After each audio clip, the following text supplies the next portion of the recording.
Hello दोस्तों, आप लोग को एक कृष्ण भजन सुना रहे हूँ। कैसा लगेगा कमेंट करके बताइएगा और लाइक सब्सक्राइब भी करना।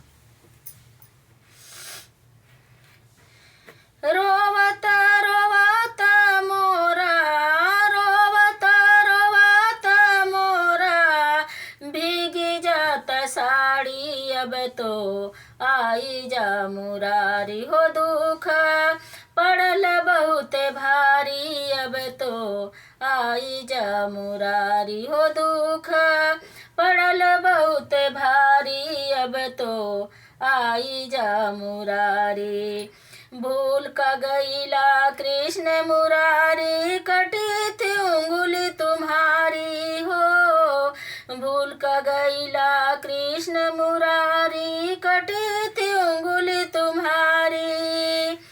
याद करा उस दिन कन्हैया, याद करा उस दिन कन्हैया, फारी थी रेशम साड़ी अब तो आई जा मुरारी हो। दुख पड़ल बहुत भारी अब तो आई जा मुरारी हो। दुख पड़ल बहुत भारी अब तो आई जा मुरारी।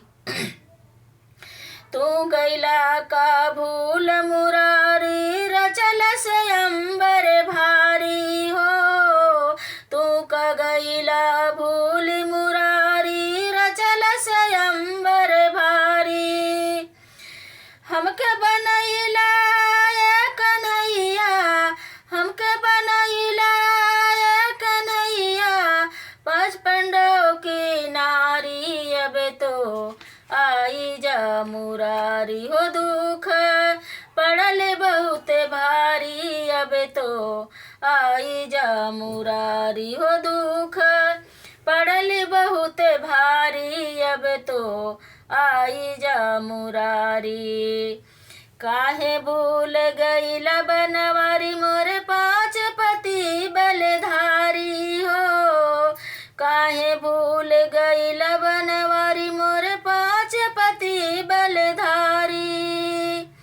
बढ़ल विपतिया बहुत भारी, बढ़ल विपतिया बहुत भारी, गले जुआ में हारी अब तो आई जा मुरारी हो। दुख पड़ल बहुत भारी अब तो आई जा मुरारी हो। दुख पड़ल बहुत भारी अब तो आई जा मुरारी। काहे भूल गईला बनवारी, यहाँ बैठल सब द्रोणाचारी हो।